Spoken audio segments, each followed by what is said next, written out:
Bien, hermanos, en el nombre del Padre, del Hijo y del Espíritu Santo. Amén. Mis hermanos, vamos hoy día a continuar con la liturgia de las horas. Y ya estamos prácticamente día sábado, correspondiente sábado, octava de Pascua. Queridos hermanos y muy queridísimas hermanas, hoy, viernes, conmemoramos a la oración del Rosario de las 5 llagas de Santa Gema de Galgani. Y justamente ver al crucificado, como ustedes lo ven acá, Cristo crucificado, que murió y pagó el precio de nuestros pecados. Entonces acá un poco que la fraternidad Santa Gema de Galgani, ¿no? La fraternidad Santa Gema de Galgani es una fraternidad mayoritariamente que estamos conmemorando a vivir la pasión y muerte de Cristo. Queridos hermanos y muy queridísimas hermanas, pues podernos agarrarnos en ellos, poder entender que Jesús siempre ha muerto en la cruz, pero salió victorioso de la muerte. Justamente hoy día, en vez de rezar el rosario de las 5 llagas, vamos a rezar el rosario en honor o la coronilla de la Divina Misericordia. Bueno, Santa Gema de Galgani, es cierto que no fue una religiosa de convento, fue una laica pasionista, ¿no? Siempre hay que rezar por los laicos pasionistas. Aún en esta fraternidad existen los laicos que son comprometidos con la Iglesia y todavía son muy pocos los laicos que se van consagrando. Queridos hermanos, esta parte de la liturgia podemos entender que viendo el video, ¿no?, de Santa Gema de Galgani, podemos ver, ¿no?, al final, ¿no?, las estigmas, ¿no?, porque también cuántos santos fueron estigmatizados o recibieron, ¿no?, las llagas de Cristo. Simplemente no solamente hablemos de Santa Gema de Galgani, hablemos de San Francisco de Asís, hablaremos de Santa Catalina de Siena y hablaremos también de San Pío de Pietrelcina, ¿no? Son varios santos que han sido estigmatizados. Entonces, hermanos, también Santa Gema dice, no, solo yo te pertenezco a ti. Es decir, cuando una persona ya se entrega a Dios y se consagra a Dios, tu corazón solo le perteneces a Él y no al mundo, ¿no? Entonces eso es la realidad de los santos, ¿no? Pero también hemos visto que dentro de la historia de Santa Gema de Galgani, el diablo, el demonio, no lo dejaba descansar. El demonio lo atacaba de muchas maneras y lo atacó hasta el final de sus vidas. Porque Santa Gema quedó huérfana muy niña, porque sabía que Dios le dije, Gema, yo me lo llevo a tu mamá, pero tú te quedarás con tu tía. Entonces, simplemente Dios le dio la promesa y la prueba para poder empezar el camino de santidad. Es muy importante vivir el sufrimiento y el dolor y llevar la cruz. Entonces Jesús le dijo, Gema, ¿qué tal si me lo llevo a tu mamá? Y es cierto, ella aceptó, ¿no?, que el Señor se lo recogiera a su mamá. Y muy tierna, su mamá pues la dejó, ¿no? Y después pasó bastante el tiempo, ella quedó con su papá. Y cuando ya pasó el tiempo, el Señor pues tuvo un cáncer maligno en la garganta y también falleció. Muy pocos antes, su hermano, que estaba preparándose para ser sacerdote en el seminario, también muere. Y ella queda huérfana, queda sola. Y al final, pues, no, al final de esos tiempos, pidió a la Virgen o la Santísima Virgen, porque ella también tuvo la prueba de sufrir la enfermedad física. No, ella tenía una enfermedad que llegó un momento que le postró en cama, una enfermedad renal. Y pidió a la Santísima Virgen que le devolviera la salud. Y al final se hizo este pequeño milagro, ¿no? Pero después Gema volvió a caer enferma. Y en ese momento se abrazó de la cruz. Pero cuando quedó sola, el demonio lo volvió a tentar, a pesar que ella estaba muy delicada de salud. Es donde ella pide, ¿no?, la ayuda de San Gabriel de la Dolorosa. En ese tiempo San Gabriel de la Dolorosa estaba en proceso de beatificación. Y simplemente se le aparece San Gabriel de la Dolorosa y le dice: Gema. Entonces cuando se le apareció San Gabriel de la Dolorosa en su ayuda, volvió una gran paz. Y después ella entregó su alma a Dios, voló al cielo. Y después de muerta hizo muchos milagros. Uno de los milagros es la curación de un cáncer gástrico en una persona desahuciada, en un cáncer terminal. Entonces, queridos hermanos, esta santa, que es patrona de todos los laicos consagrados, de la fraternidad pasionista, los laicos que se comprometen a esta misión pasionista, viven, ¿no?, también consagran dentro del instituto misionero, consagran votos, son profesos, vivir a la similitud de Jesús, en la obediencia, en la castidad, en la humildad y pobreza. Por eso es muy importante, queridos hermanos, que para seguir al Cristo crucificado y vivir la redención y pasión de Cristo, es muy importante vivir el dolor y el sufrimiento. El sufrimiento y el dolor de los problemas, de las dificultades en la vida. También vivir el dolor y el sufrimiento de la enfermedad, porque nosotros somos frutos del pecado. Y justamente porque somos pecadores, tenemos que en algún momento sufrir el calvario de la enfermedad, llevar la cruz desde la enfermedad, ser misioneros de la enfermedad. No es fácil, no estar enfermo o ver a un familiar muy enfermo, a punto de morir o agonizante. Pero mira que tanto le pedimos a Él y a su divina misericordia. Bien, hermanos, vamos a meditar la lectura del libro Los Hechos de los Apóstoles, capítulo 4, del 13 al 21. En aquel día los jefes del pueblo, los ancianos y los escribas, viendo la seguridad de Pedro y Juan, y notando que eran hombres sin letras ni instrucción, estaban sorprendidos. Reconocían que había sido compañeros de Jesús, pero viendo de pie junto a ellos al hombre que había sido curado, no encontraban respuesta. Les mandaron a salir fuera del Sanedrín y se pusieron a deliberar entre ellos, diciendo: ¿qué haremos con este hombre? Es evidente que todo Jerusalén conoce el milagro realizado por ellos. No podemos negarlo, pero para evitar que sigan divulgando, les prohibiremos con amenazas que vuelvan a hablar a nadie que ese nombre, y habiéndoles llamado la prohibición, severamente predicar y enseñar en el nombre de Jesús.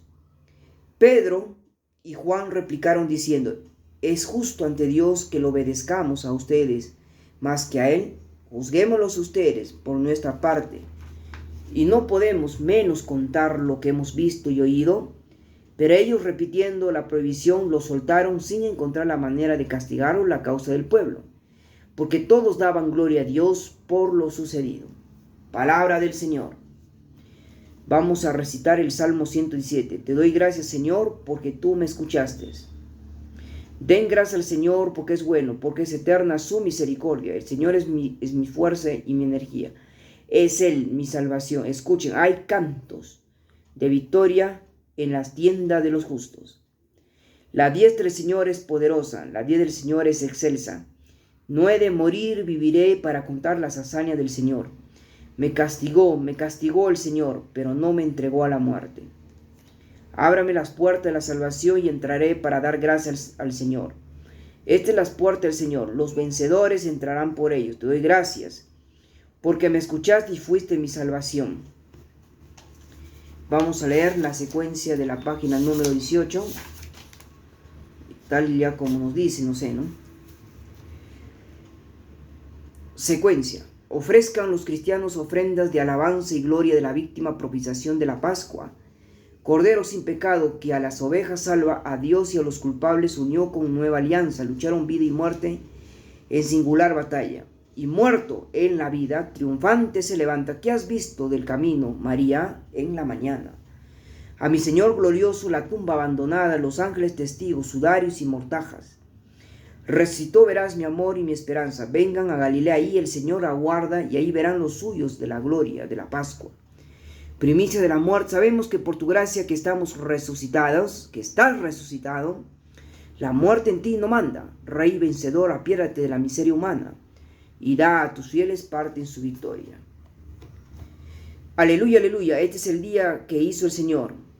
Sea nuestro gozo y nuestra alegría, aleluya. Del Evangelio según San Marcos, capítulo 16, versículo 9 al 15. Jesús resucitado al amanecer el primer día de la semana se le apareció primero a María Magdalena, de la que había echado 7 demonios. Ella fue a anunciárselo a sus compañeros que estaban de duelo y llorando ellos. Y al oír decir que estaba vivo y que lo había visto, no la creyeron. Después se apareció en figura de otros 2 de ellos que iban caminando en el campo. También ellos fueron a anunciar a los demás, pero no los creyeron. Por último se les apareció Jesús a los 11, y cuando estaba en la mesa les echó en cara su incredulidad y dureza de corazón, porque no habían creído a lo que habían visto resucitar. Y les dijo: vayan al mundo entero y proclamen el Evangelio a toda la creación. Palabra del Señor. Bien, queridos hermanos, acá estamos en definitiva en Pascua. El andar se acelera y se vuelve una carrera, porque la humanidad ve la meta de su camino en sentido de su destino. Jesucristo está llamada a ir deprisa hacia Él, una esperanza del mundo. Bien, queridos hermanos, vamos a reflexionar las lecturas bíblicas y vamos a añadir otras cosas más. Es cierto que el mundo está muy perdido. Es cierto que siempre conocemos que en el mundo hay más maldad que gente buena, ¿verdad? Pero ¿qué más Jesús? Si vemos que Jesús cómo murió en la cruz, cómo Él pagó el precio de nuestros pecados, cómo se convirtió el nuevo Adán y cómo María se convirtió la nueva Eva para la salvación del mundo. Queridos hermanos, hemos dicho bien claro que en las Sagradas Escrituras, toda la gente que se emprende en las cosas malas y no renuncian a las cosas malas, no heredarán el reino de los cielos. Saben muy bien que esas personas tendrán miedo ser torturado su cuerpo, tendrán miedo que lo quemen su cuerpo. Pero Jesús dice: tú puedes destruir tu cuerpo. Tú puedes quemar tu cuerpo, pero lo que yo voy a juzgar es tu alma. Así no se queme tu cuerpo y así estés sepultado, si no hiciste buenas cosas aquí en la tierra, sabemos si te pertenece ir a la gloria de Dios o irte al infierno. Entonces es igual, ¿no? Las almas que están abandonadas en el purgatorio y no la oramos, no ascienden hasta el día de hoy a la gloria de Dios y están en espera. Mucho tiempo en el purgatorio, ¿te das cuenta? Queridos hermanos, a veces perdemos la fe, tanta incredulidad. Mira, ¿no? Tanta incredulidad de no poder creer en un Dios vivo y resucitado que está en medio de nosotros. Queridos hermanos, nosotros debemos creer. La fe nos dice, no que en esta hostia que parece pan, es pan, pero un momento consagrado a través de la transustación ya no es pan, sino es el cuerpo de Cristo. Cuerpo de Cristo escondido en esta hostia santa. Entonces simplemente nosotros tenemos que creer que Jesús está vivo en medio de nosotros, en representación a su sagrada imagen. Entonces, queridos hermanos y muy queridas hermanas, los líderes religiosos judíos, como siempre, hacen cálculos para la defensa de sus propios intereses y seguridades frente a la presencia y actuación de los apóstoles. Justamente en esos tiempos los judíos eran contradictorios a las actuaciones de los apóstoles por sus tradiciones religiosas. Ahora, ¿qué cuestionan y ponen, no? Porque ellos metieron a una crisis, a una religión que los ampare, pero que no ilumina, porque una religión que no ilumina la vida, no ilumina ni transforma la realidad, es lo mismo que nada. Lo más importante, lo que el Señor nos dice, es que la luz de Cristo ilumine nuestra vida, se haga luz y prácticamente cambie nuestra realidad humana. Queridos hermanos, mira, si nosotros seguimos viviendo en la oscuridad, en las tinieblas, no va a cambiar nuestra realidad humana. Justamente las personas que están alejados de Dios y que no quieren volver a Dios, porque ellos prefieren morir en el pecado y prefieren la condenación eterna. Entonces esas personas no ven la luz, sino ven la oscuridad de su alma. Entonces una persona que ve la oscuridad de su alma es una persona que siempre va a vivir en el pecado, en las maldades, siempre va a hacer daño a las personas, siempre en un momento se va a descontrolar, en un momento, en una crisis, en un problema, una dificultad, en un fracaso, va a culpar a los demás, va a renegar de los demás. Entonces, queridos hermanos, esa vida pues es porque simplemente vive en la oscuridad, vive esclavizado del pecado. Pero una persona que vive totalmente iluminado, entregado y encendido la luz de Cristo, es la persona que enfrenta los problemas y las dificultades sin miedo, sin temor. Más bien hay que tener temor a hacer las cosas malas que nos condenen, pero no miedo, el temor. Entonces vamos a ver eso también en el tiempo de los judíos, cuando contradicieron, ¿no?, la realidad de los apóstoles. El Evangelio de Marcos nos desinstala, pues el resucitado hace cercano a su comunidad por mediaciones humanas, no por hechos llamativos, no, porque Jesús se hizo mediador entre Dios y los hombres, no por su causa llamativa. No, nosotros podemos ser llamativos, pero Jesús fue mediador. Entonces esa mediación, en primer lugar, se le apareció a María y a Magdalena, que le expulsó 7 demonios, a pesar de perdonar el pecado de adulterio. Segundo,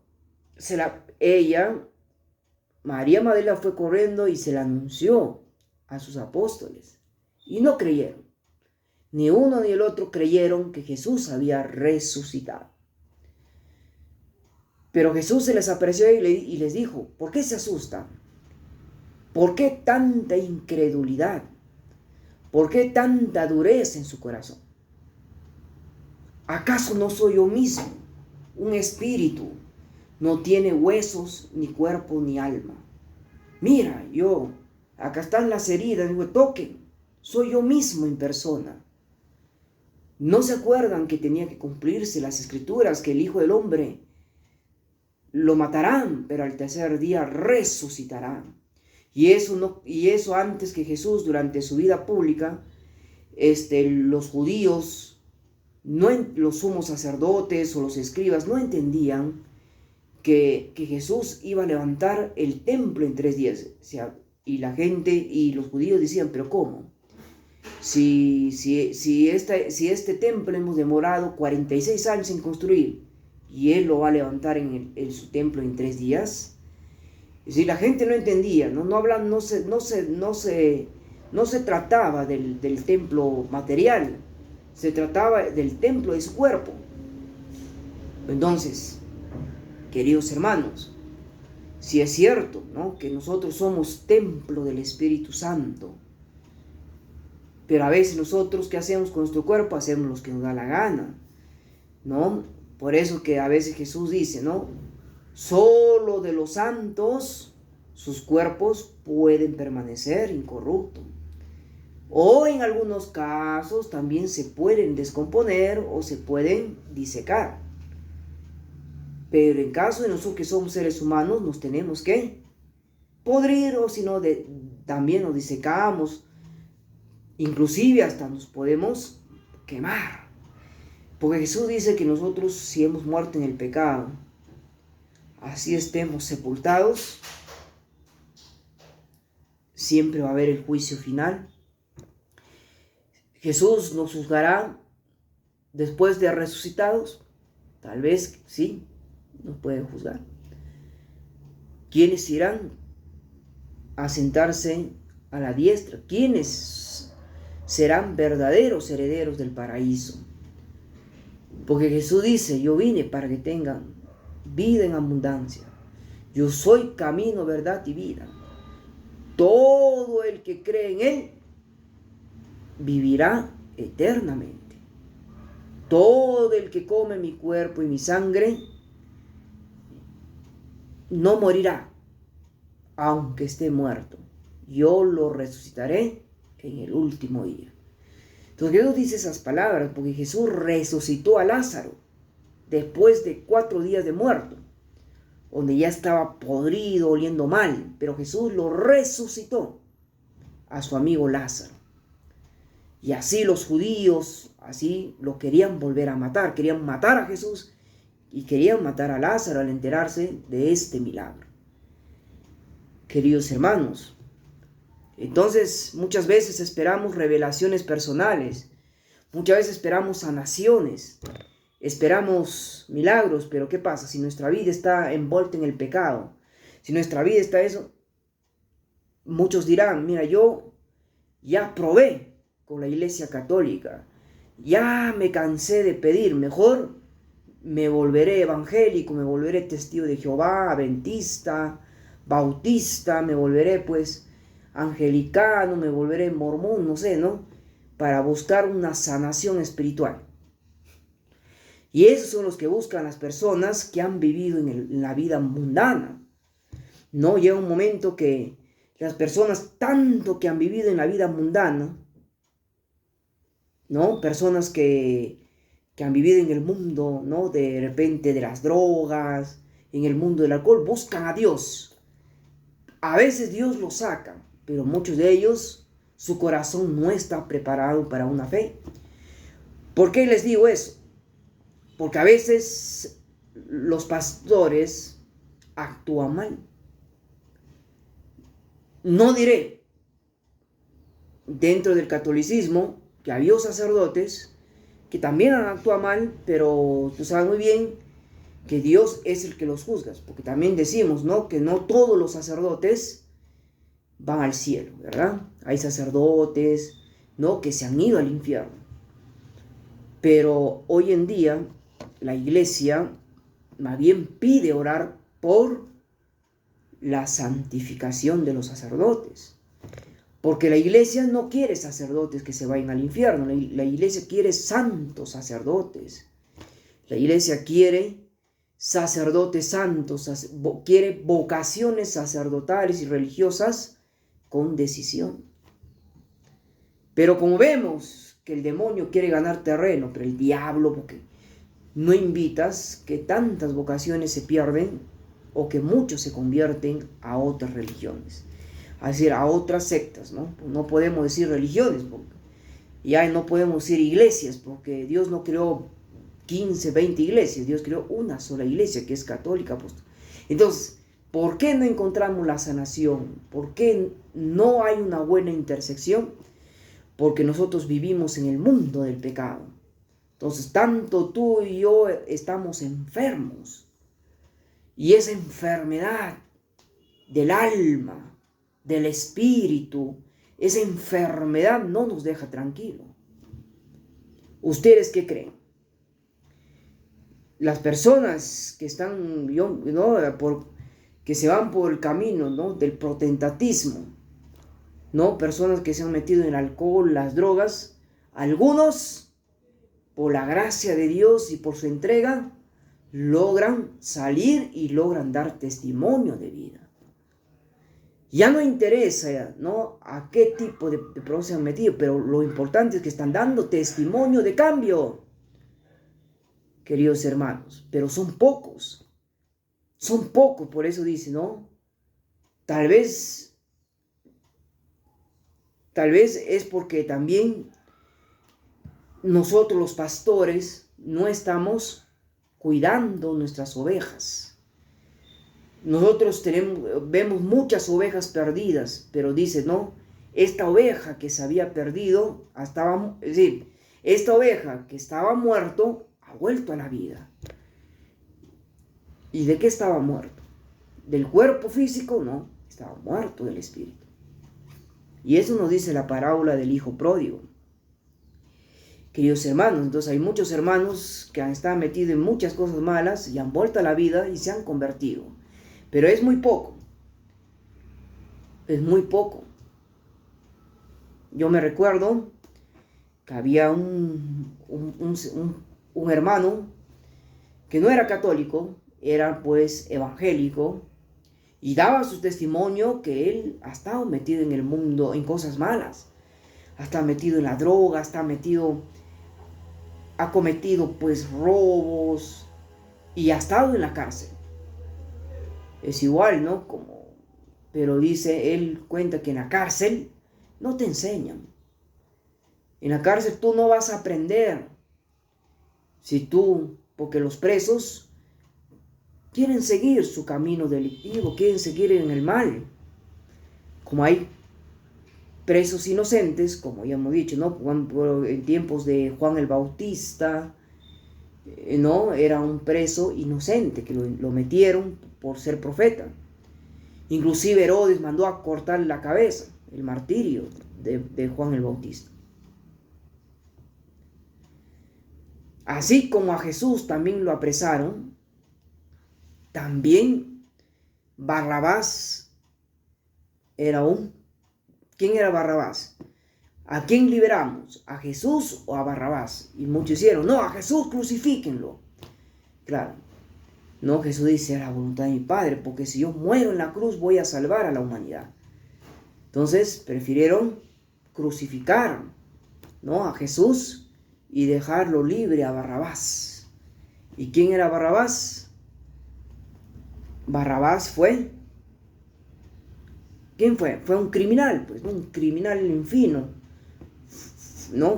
Entonces Jesús decidió, ¿no?, crucifíquenme a mí y dejen libre a él.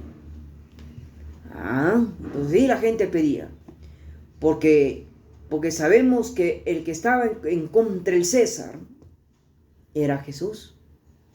Y date cuenta que los judíos prefirieron eso. Y cuando Jesús murió en la cruz, muchos gritaban, sálvate a ti mismo y sálvanos a nosotros, baja de la cruz. Así nos gritan, nos persiguen.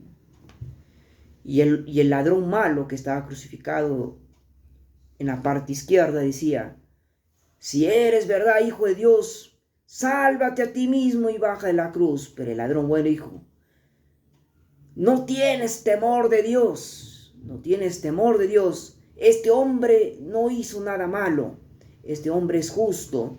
Nosotros que hemos cometido y hemos hecho daño a los demás, debemos tener al menos un arrepentimiento. Entonces el buen ladrón se arrepintió de corazón y dijo, Señor, ten misericordia de mí, Señor.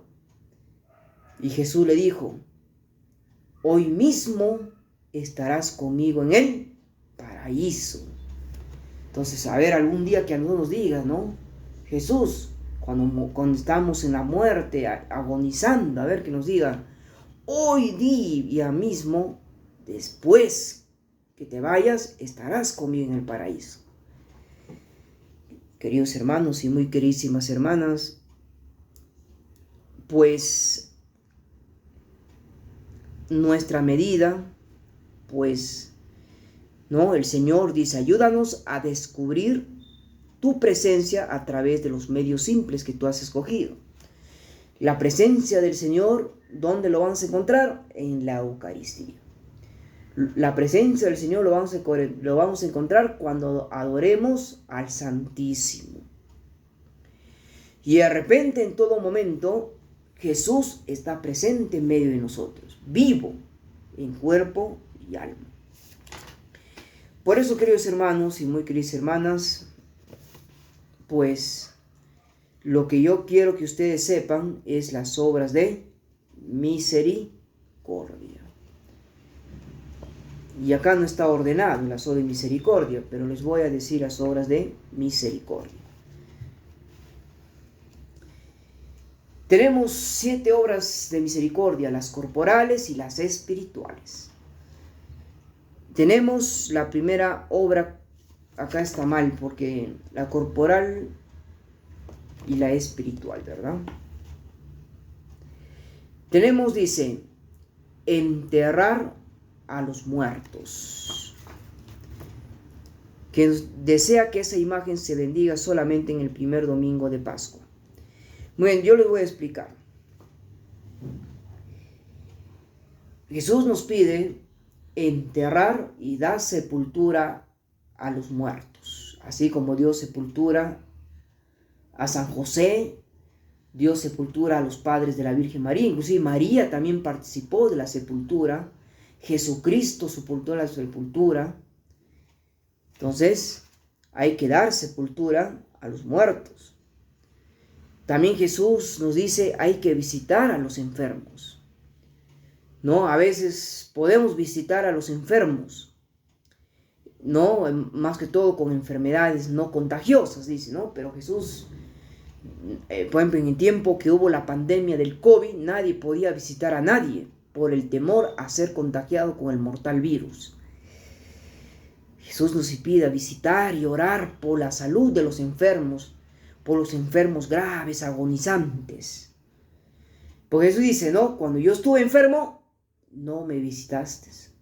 Y cuando estuve preso en la prisión, tampoco me visitaste. Entonces Jesús también pide visitar a los presos. Entonces, mira, eso son la parte. Dar de comer al hambriento. Jesús dice bien claro, cuando tuve hambre, no me diste de comer. Dar de beber al sediento. Jesús dijo, cuando tuve sed, no me diste de beber. Entonces nosotros al menos, ¿no? Si nos sobra siquiera un plato de comida, a ver, demos a un mendigo. No debemos negar el agua tampoco. Dar posada al peregrino.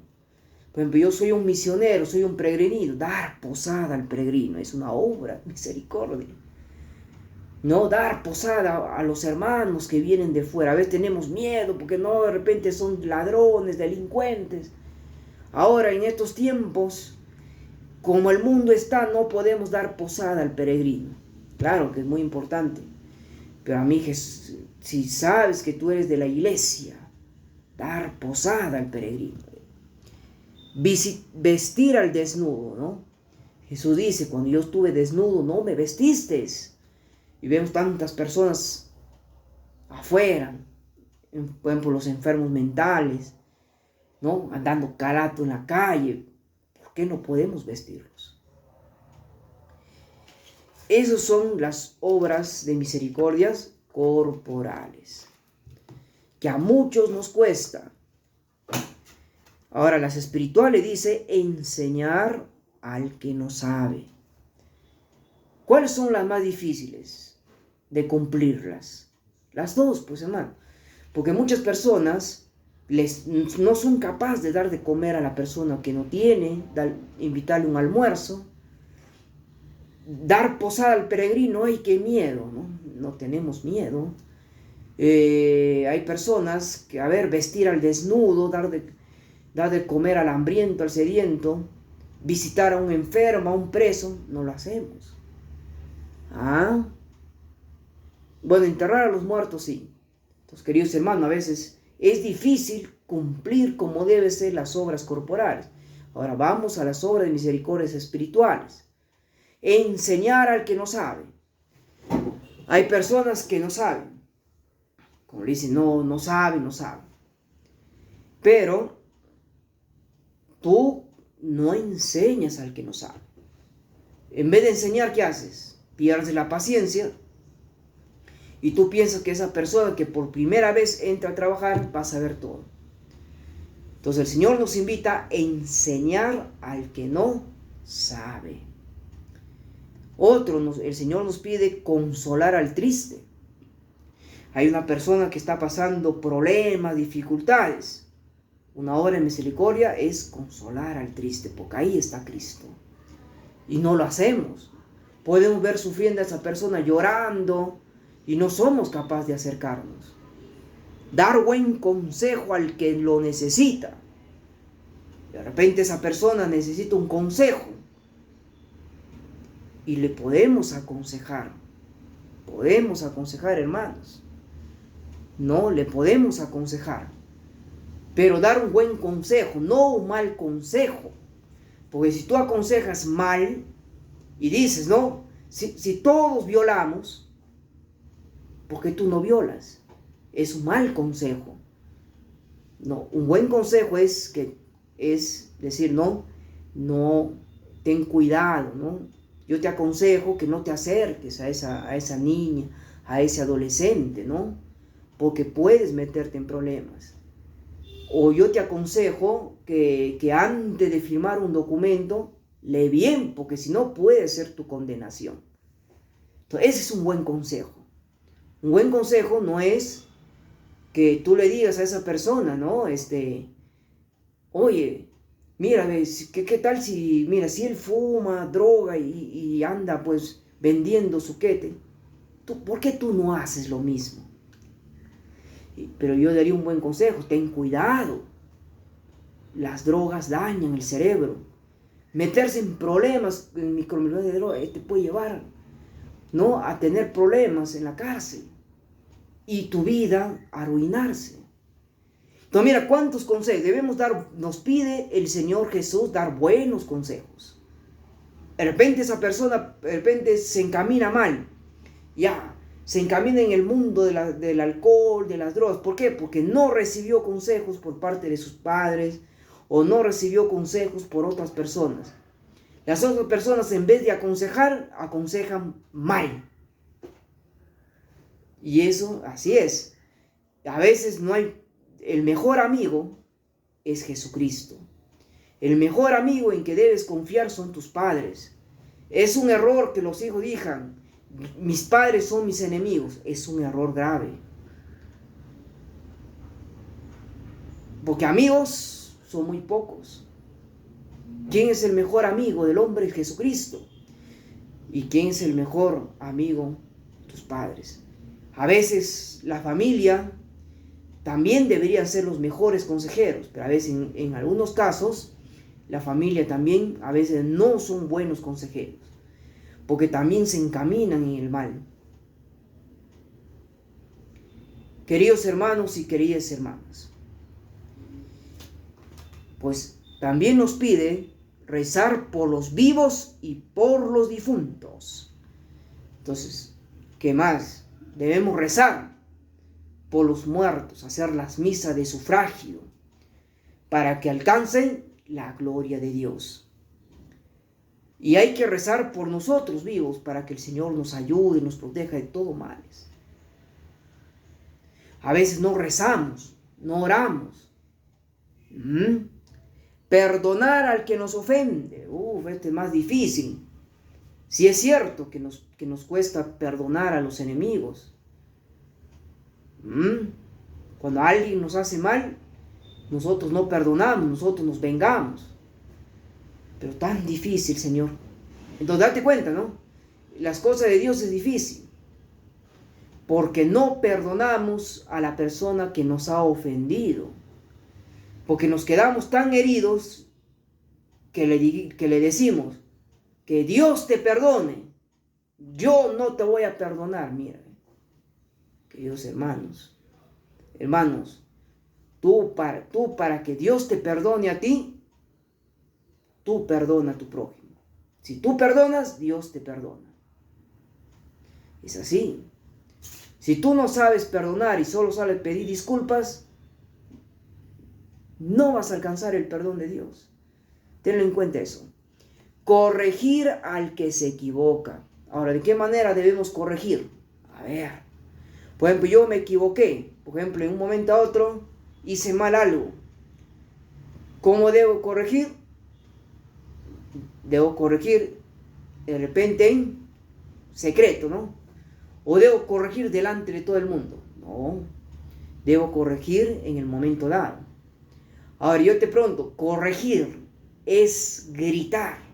O corregir, a veces los padres corrigen a los hijos gritándoles, golpeándoles. ¿Será lo correcto? No, hermanos. Hay que corregir, inclusive a las personas adultas cuando están en error, hay que corregir que está mal. Pero hay personas que se les corrige y encima reniegan, se amargan, no aceptan su error. Queridos hermanos, entonces eso tenemos que ver. Siempre hay que corregir, ¿no? De repente, ¿no? Si está mal, hermano, usted tiene que hacer así las cosas, no así como así, ¿no? Te tengo que corregir porque no deberías haber, por ejemplo, agarrado esas cosas.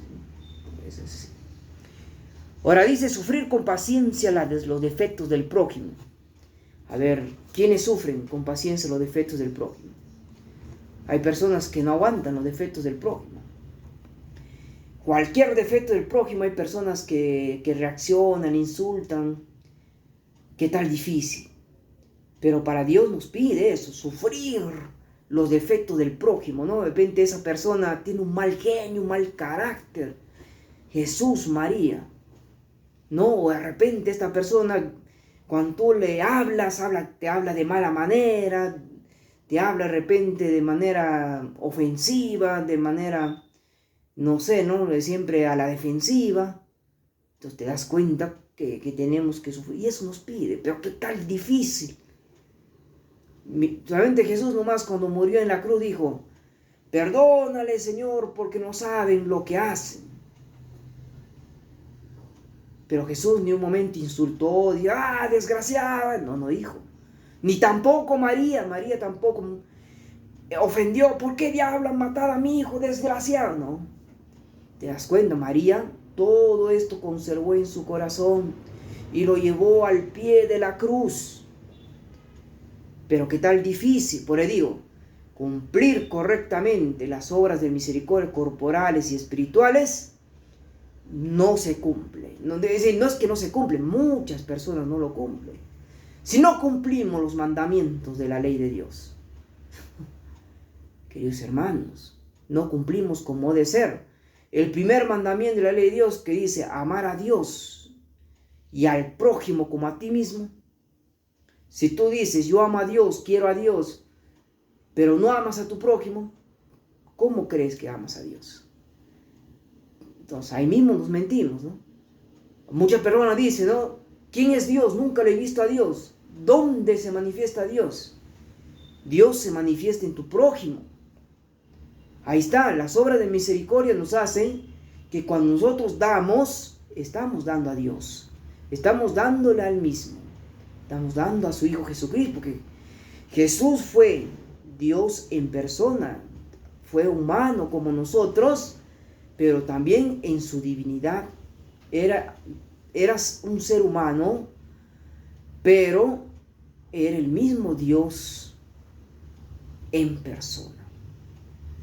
Era una persona que igual compartía la condición humana, pero eso no quería decir, porque compartía todas las condiciones humanas, él pecaba. Jesús fue un hombre limpio de todo pecado. Es decir, era una persona que simplemente compartía toda la condición humana, pero menos en el pecado. Un hombre sin pecado original y sin pecado. Hombre santo, al Hijo del Altísimo. Por eso, un hombre santo, porque se veían los grandes milagros que hacía uno, ¿no? De convertir el agua en vino en las bodas de Caná. Otro, la pesca. Otro podría ser la multiplicación de los panes, la curación de los enfermos, resucitar a los muertos, expulsar los demonios. Entonces, queridos hermanos, el poder, ¿no? El poder y la fe que nosotros debemos enseñar. Jesús enseñó las bienaventuranzas y muchos de los fariseos, muchos de los judíos se reían, se burlaban. Y Jesús le decía, ¿no? Bien, hermanos, nos estamos pasando el tiempo. Estas enseñanzas son enseñanzas muy buenas para poder entender nuestra vida cristiana. Vamos a terminar con la oración a María, causa de nuestra alegría. Madre Santa, acudo a ti para decirte que te quiero y para pedir que me dé siempre alegría de los hijos de Dios, porque tú eres causa de mi alegría. Tú sabes, Madre, que voy a estar rodeado de problemas y dificultades, que muchas veces pretenden hacerme perder la alegría. Tú sabes que soy débil. Te necesito, solo me perdería. Por eso te pido que reines en mi corazón para que tenga siempre la perfecta y la verdadera alegría.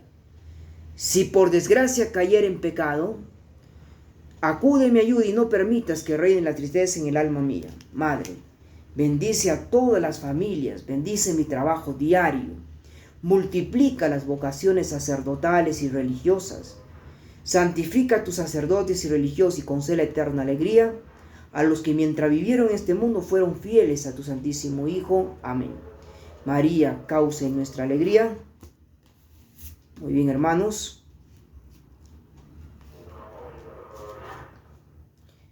En el nombre del Padre, del Hijo y del Espíritu Santo. Amén. Bien, hermanos, hemos acabado esta liturgia.